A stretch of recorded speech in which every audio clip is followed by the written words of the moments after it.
ಸತ್ಯದ ಪರ ಇರ್ತಕ್ಕಂಥ ಎಲ್ಲ ಹೋರಾಟಗಾರಿಗೂ ಆರ್ಥಿಕವಾದ ಸ್ವಾಗತ. ನೋಡಿ ಸ್ನೇಹಿತರೆ, ಇದನ್ನ ಏನೋ ಗೊತ್ತಾಗ್ತಿಲ್ಲ.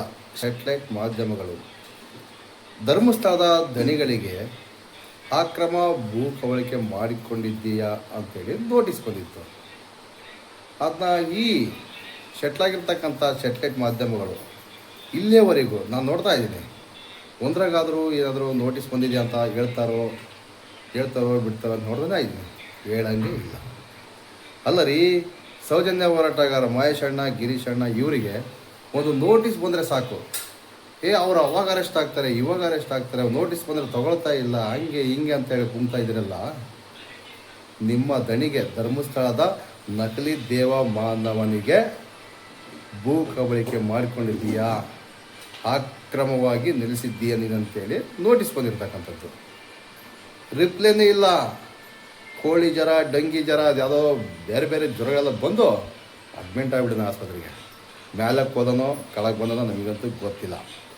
ನಕಲಿ ದೇವಮಾನವಲ್ಲ, ಹೋದರೆ ಹೋಗ್ಬೋದು, ಬಂದರೆ ಬರ್ಬೋದು. ದುಡ್ಡಿರೋರು ಎಲ್ಲಿ ಬೇಕಾದ್ರೆ ಹೋಗ್ಬೋದಲ್ಲ. ಎಷ್ಟು ಸ್ನೇಹಿತರೆ, ಕರೆಕ್ಟ್ ಅಲ್ವಾ? ಇಟ್ಲಾಗಿರ್ತಕ್ಕಂಥ ಸ್ಯಾಟಲೈಟ್ ಮಾಧ್ಯಮಗಳು ಒಂದು ಬ್ರೇಕಿಂಗ್ ನ್ಯೂಸ್ ಇಲ್ಲ, ಅಥವಾ ಸುಮ್ಮನೆ ಒಂದು ಲೈನ್ ಬಂದು ಹೋಗೋದು ಏನೋ ವ್ಯವಸ್ಥೆ ಮಾಡ್ತಾರಂಗೋ ಅಂದ್ಕೊಂಡಿದ್ವಿ.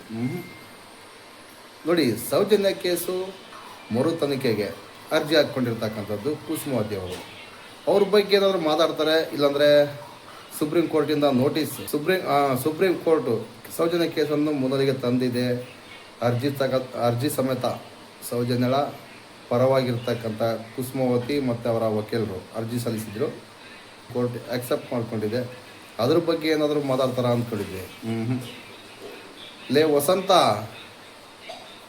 ಗಿಳಿ, ಕಾಗೆ, ಪುನೀತ್ ಕೆರಹಳ್ಳಿ, ನೀವು ಏನಾದರೂ ಗಂಡಸರೇ ಆಗಿದ್ದರೆ ದಯವಿಟ್ಟು ಮಾಧ್ಯಮದಲ್ಲಿ ಪುಂಕ್ತಾ ಇದ್ರಲ್ಲ ಬಂದು, ಇವರಿಗೆ ದಮ್ಮಿದ್ರೆ ಅಲ್ಲಿ ಹೋಗಿ ಇಲ್ಲಿ ಹೋಗಿ ಸುಮ್ಮನೆ ಬೀದಿ ಹೋರಾಟ ಯಾಕೆ ಮಾಡಬೇಕು, ಜನಗಳು ಯಾಕೆ ದಿಕ್ಕು ತಪ್ಪಿಸ್ಬೇಕು, ಹಂಗೆ ಹಿಂಗೆ ಅಂತ ಹೇಳ್ತಾ ಇದ್ರಲ್ಲ, ದಯವಿಟ್ಟು ನಿಮ್ಮ ಹತ್ರ ಸಾಕ್ಷಿ ಏನಾದರೂ ಇದ್ದೆ, ಸಂತೋಷ್ ರಾವೆ ಅಪರಾಧಿ ಆಗಿದ್ದರೆ ದಯವಿಟ್ಟು ನಿಮ್ಮಲ್ಲಿರ್ತಕ್ಕಂಥ ದಾಖಲಾತಿಗಳನ್ನು ತಗೊಂಡೋಗಿ ಸುಪ್ರೀಂ ಕೋರ್ಟ್ ಕೊಟ್ಟು ಅವನನ್ನು ಒಳಗಾಕುವಂಥ ಕೆಲಸವನ್ನು ಮಾಡಿ. ನೋಡಿ ಸ್ನೇಹಿತರೆ, ಇನ್ನೊಂದೇನೆಂದರೆ, ಧರ್ಮಸ್ಥಳದಲ್ಲಿ 74 ಅಸಾಧ್ಯ ಸಾವುಗಳು ಸಮೇತ ಆಗಿದವ ಇಲ್ವಾ, ಇದ್ರ ಬಗ್ಗೆ ಸಮೇತ ನೀವು ಧ್ವನಿ ಎತ್ತಬೇಕಲ್ವಾ ಸ್ನೇಹಿತರೆ? ನಿಮ್ಮನ್ನು ಸ್ನೇಹಿತರೆ ಅಂತ ಕರೆಯೋಣ, ಮರ್ಯಾದೆ ಕೊಟ್ಟು ಕರೆಯೋಣ. ನಿಮಗೇನಾದರೂ ನೀವು ಗಂಡಸರೇ ಆಗಿದ್ದರೆ, ನಿಮ್ಮ ಪರವಾಗಿ ಇರ್ತಕ್ಕಂಥ ಕೆಲವೊಬ್ಬ ಮಾನಗೆಟ್ಟ ಹೆಣ್ಮಕ್ಳಿದ್ದಾರೆ, ಅವ್ರ ಹತ್ರ ಏನಾದರೂ ಸಾಕ್ಷಿ ಇದ್ದರೆ ದಯವಿಟ್ಟು ಸುಪ್ರೀಂ ಕೋರ್ಟಲ್ಲಿ ಕಮ್ಯುನಿಸ್ಟ್ ಅಂತ ಹೇಳಬೇಕಾಗುತ್ತೆ. ನನಗೆ ಒಂದು ನಿಮಿಷದ ಕೆಲಸ ಕಾಸರಗೋಡಿಂದ ಕೇರಳದಿಂದ ಕಮ್ಯುನಿಸ್ಟರನ್ನು ಒಂದು ಪಡೆಗಳನ್ನು ತರೋದು ಎಲ್ಲ, ಆದರೆ ಇಲ್ಲಿ ಒಂದು 10 ಕೊಲೆಗಳಾಗುತ್ತೆ. ಅದಕ್ಕೆ ನಾನು ಸದ್ಯಕ್ಕೆ ಬೇಡ ಅಂತಿದ್ದೀನಿ. ಯಾಕಂದ್ರೆ ನನಗೆ ಎಲ್ಲ ಪೊಲಿಟಿಕಲ್ ಜನರದ್ದು ಗೊತ್ತಿದೆ. ನಾನೊಂದು 100 ಜನರನ್ನ ಕೇರಳದ ಕಮ್ಯುನಿಸ್ಟರನ್ನು ಇಲ್ಲಿ ಒಟ್ಟು ಮಾಡಿದೆ. ಈ ದೀಪಕ್ ಶೆಟ್ಟಿನೂ ಇರಲ್ಲ, ಈ ರಾಕೇಶ್ ಶೆಟ್ಟಿನೂ ಇರಲ್ಲ, ಈ ವಸಂತ ಗಿಳಿಯಾರನೂ ಇರಲ್ಲ, ಮತ್ತೆ ಇನ್ನೊಬ್ಬ ಯಾರು ವಿ2 ಸೂರ್ಯ, ಇವರಿಷ್ಟು ಇರಲ್ಲ. ಆಯ್ತಾ? ಕತ್ತ ಕೊಲೆ ಮಾಡಿ ಹೋಗ್ತಾರೆ ಅವರು. ಯಾಕಂದ್ರೆ ಕೇರಳದಲ್ಲಿ ನಿಮ್ಗೆ ಹೋರಾಡೋ ಸ್ಟೈಲ್ ಗೊತ್ತು, ರಕ್ತಕ್ಕೆ ರಕ್ತ ಅಷ್ಟೇ ಕಮ್ಯುನಿಸ್ಟರದು. ಇನ್ನು ರಾಕೇಶ್ ಶೆಟ್ಟಿಗೂ ಹೇಳಿದ್ದೀನಿ ನಾನು, ನೀನು ನಿನ್ನೆ ಮಾಡಿದ ಪ್ರೋಗ್ರಾಮ್ ನಮ್ಮ ಊರಲ್ಲಿ ಮಾಡು, ಕಾರ್ಕಳದಲ್ಲಿ. ನಿನ್ನ ಸಂರಕ್ಷಣೆ ಸಭೆ ಇದೆ ಅಲ್ಲ, ಗಿಳಿಯಾರ್ ಮತ್ತು ರಾಕೇಶ್ ಶೆಟ್ಟಿ ಕಾರ್ಕಳದ ಊರಿನವರು, ಒಬ್ಬ ಕುಂದಾಪುರದವನು, ಇವನು ನನ್ನ ಹೆಸರೆಲ್ಲ ಹೇಳಿದಾನಂತೆ, ಇನ್ನು ಕಾಸರಗೋಡಿನ ಕಮ್ಯುನಿಸ್ಟ್ ಕೊಲೆ ಮಾಡ್ತೀನಿ ಅಂತ. ಅದು ನಾನು ವಿ2 ಸೂರ್ಯನಿಗೆ ಹೇಳಿದೆ, ಅದನ್ನೇ ಹಿಡ್ಕೊಂಡಿದ್ದಾರೆ. ತಗೊಂಡೋಗಿ ಒಪ್ಪಿಸಿ ಸಂತೋಷ್ ರಾವರನ್ನು ಒಳಗಾಕಿಸಿ. ತಪ್ಪಿತಸ್ಥ ಅವನು ಆಗಿದ್ರೆ, ಇಲ್ಲ ಅಂದರೆ ಇವರು ಊಹೆ ಮಾಡಿದಾರಲ್ಲ, ಧರ್ಮಸ್ಥಳದಲ್ಲಿರ್ತಕ್ಕಂಥ ಕಾಮಂದರುಗಳು ಒಂದು 3-4 ಜನ ಊಹೆ ಮಾಡಿದಾರಲ್ಲ, ಅವ್ರ ಬಗ್ಗೆ ಅಲ್ಲಿ ತನಿಖೆ ಆಗಿದೆ, ಇಲ್ಲಿ ತನಿಖೆ ಆಗಿದೆ, ಅಲ್ಲಿ ಬ್ರೈನ್ ಮ್ಯಾಪಿಂಗ್ ಆಗಿದೆ, ಇಲ್ಲಿ ಆಗಿದೆ, ಟವರ್ ಡಂಪ್ ಆಗಿದೆ, ಮೊಬೈಲ್ ಲೊಕೇಶನ್ ಕ್ಯಾಚ್ ಔಟ್ ಆಗಿಲ್ಲ, ಹಾಗೆ ಹೀಗೆ ಮ್ಯಾಚ್ ಆಗಿಲ್ಲ, ಏನೋ ಹೇಳ್ತಾ ಇದ್ರಲ್ಲ, ಕುಂಗ್ತಾ ಇದ್ರಲ್ಲ, ಆ ದಾಖಲಾತಿ ಸಮೇತ ತಗೊಂಡೋಗಿ ಈಗ ಸುಪ್ರೀಂ ಕೋರ್ಟಿಗೆ ಒಪ್ಪಿಸಿ ನಿಮ್ಮ ಕಾಮಂದನ ಮಕ್ಕಳನ್ನು ಉಳಿಸಿ. ಅರ್ಥ ಆಯ್ತಾ? ಕಾಮಂದರೆ ನೀವು ಸಮೇತ ಕಾಮಂದ ಲೋಫರ್ಗಳು ನೀವು. ಒಬ್ಬ ಹೆಣ್ಣಿಗೆ ನ್ಯಾಯ ಕೊಡಿಸೋಕ್ಕೋಸ್ಕರನೇ ಮಹೇಶ್ ಅಣ್ಣ ಇಷ್ಟು ವರ್ಷ ಹೋರಾಟ ಮಾಡ್ಕೊಂಡು ಬಂದಿರ್ತಕ್ಕಂಥದ್ದು. ಇವರಿಗೆ ಮುಂಚಿತವಾಗಿ ಗೊತ್ತಾಗ್ಬಿಟ್ಟಿದೆ ಸುಪ್ರೀಂ ಕೋರ್ಟ್ ಈ ಕೇಸನ್ನು ಎತ್ಕೊಳ್ಳುತ್ತೆ, ಅಂದರೆ ಈ ಅರ್ಜಿಯನ್ನು ಸ್ವೀಕೃತ ಮಾಡಿಕೊಳ್ಳುತ್ತೆ ಅಂತ. ಅದಕ್ಕೋಸ್ಕರನೇ ಮಹೇಶ್ ಅಣ್ಣನ ಮೇಲೆ ಗಡಿಪಾರು ಏನು 1 ಸಲಿನ 2 ಸಲ 3 ಸಲ ಗಡಿಪಾರು. ಅವ ಏನಾದರೂ ಅತ್ಯಾಚಾರಿನ ಕೊಲೆಗಡಕನ, ಇದು ಕೂಡ ತಡೆಯಾಜ್ಞೆ ಬಂದಿದೆ. ತಡೆಯಾಜ್ಞೆ ಒಂದೇ, ಅದರಿಂದ ಮುಂದೆ ಏನಾಗುತ್ತೆ ಗೊತ್ತಿಲ್ಲ. ಬಟ್ ಈ ಥರನ ಮಾಡ್ತಕ್ಕಂಥದ್ದು. ಅಯ್ಯೋ ಲೋಫರ್, ನಕಲಿ ದೇವ ಮಾನವ, ನೀನು ಮೂರ್ಖ. ಲೋಫರ್ ಅಂದರೆ ಮೂರ್ಖ, ನೀನು ಮೂರ್ಖನೇ. ನೀನು ಇಡೀ ಕರ್ನಾಟಕ ನಮ್ಮ ದೇಶವನ್ನೇ ಮೂರ್ಖರನ್ನಾಗಿ ಮಾಡಿರ್ತಕ್ಕಂಥವನು ನೀನು ದೊಡ್ಡ ಮೂರ್ಖ.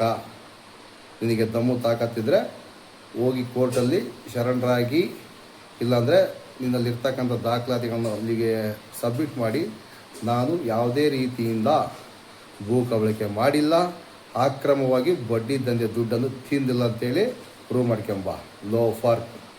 ನಮಸ್ಕಾರ ಎಲ್ಲ ಸೌಜನ್ಯ ಹೋರಾಟಗಾರರಿಗೆ. ನಮ್ಮ ಮೋಹಿತ್ ಸರ್ ಸಂತೋಷ್ ಪರವಾಗಿ ವಾದ ಮಾಡಿರ್ತಕ್ಕಂಥ ವ್ಯಕ್ತಿ, 1 ರೂಪಾಯಿ ಸಹ ಇಲ್ಲಿಯವರೆಗೂ ತಗೊಂಡಿಲ್ಲ. ಅಂಥ ವ್ಯಕ್ತಿ ಈ ಕೇಸ್ನ ಬಗ್ಗೆ ಯಾವ ರೀತಿ ಹೇಳಿದ್ದಾರೆ, ದಯವಿಟ್ಟು ಈ ವಿಡಿಯೋವನ್ನು ನೋಡಿ ನಿಮಗೆಲ್ಲ ಗೊತ್ತಾಗುತ್ತೆ. ನಮ್ಮ ಮೋಹಿತ್ ಸರ್ ನಿಯತ್ತಾಗಿ ಇದನ್ನ ಇಲ್ಲ ಎಂಬುದು ನಿಮಗೆ ಗೊತ್ತಾಗುತ್ತೆ. ಆ ವಯಸ್ಸು ಸಮೇತ ದುಡ್ಡು ಅಲ್ಲಿಸ್ಕೊಂಡ್ರು ಇಲ್ಲಿಸ್ಕೊಂಡ್ರು ಎಲ್ಲ ಪುಂಕ್ತಾಯಿದ್ರು ಆ ಲೋಫರ್ಗಳು. ಅವ್ರ ಮಾತು ಕೇಳಿಸ್ಕೊಳ್ಳಿ, ನಿಮಗೆ ಗೊತ್ತಾಗುತ್ತೆ. ನಮಸ್ಕಾರ. ಹಲೋ, ನಮಸ್ತೆ ಎಲ್ಲರಿಗೂ.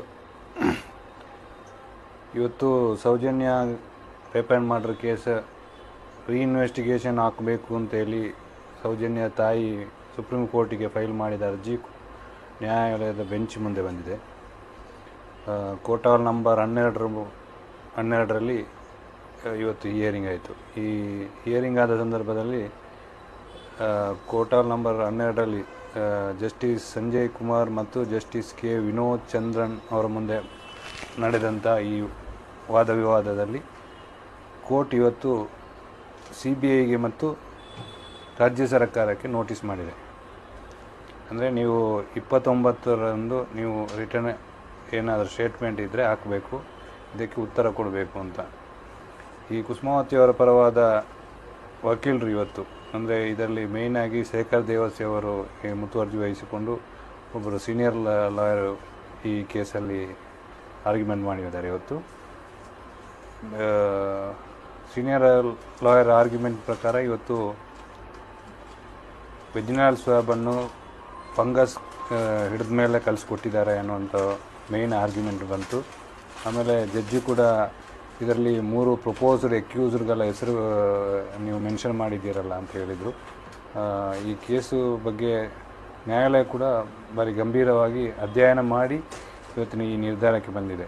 ಸಾಮಾನ್ಯವಾಗಿ ನೋಟಿಸ್ ಮಾಡೋದಿಲ್ಲ ಇಂಥ ರೀಇನ್ವೆಸ್ಟಿಗೇಷನ್ ಅಂತ ಹೇಳಿದಾಗ, ಅದರ ಬಗ್ಗೆ ಸ್ವಲ್ಪ ಅಧ್ಯಯನ ಮಾಡಿ ಅದು ಸತ್ಯಾಸತ್ಯತೆ ಇದ್ದರೆ ಮಾತ್ರ ರೀಇನ್ವೆಸ್ಟಿಗೇಷನ್ ಎಂಬುದರಲ್ಲಿ ನೋಟಿಸು ಕೂಡ ಆರ್ಡರ್ ಆಗುವಂಥದ್ದು.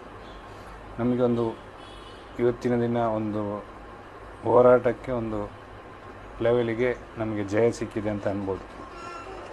ಇನ್ನು ಮುಂದಿನ ಏಪ್ರಿಲ್ 29ರಂದು ಫೈನಲ್ ಆರ್ಗ್ಯುಮೆಂಟ್ ಆಗ್ತದೆ.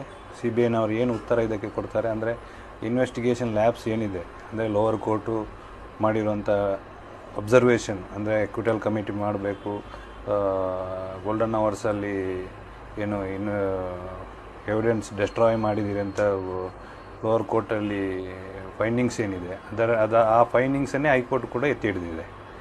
ಈಗ ಅದರ ಮೇಲೆ CBIನವರು ಎಲ್ಲಿ ಕೂಡ ಮೇಲ್ಮನವಿ ಸಲ್ಲಿಸಲಿಲ್ಲ ಸುಪ್ರೀಂ ಕೋರ್ಟಿಗೆ.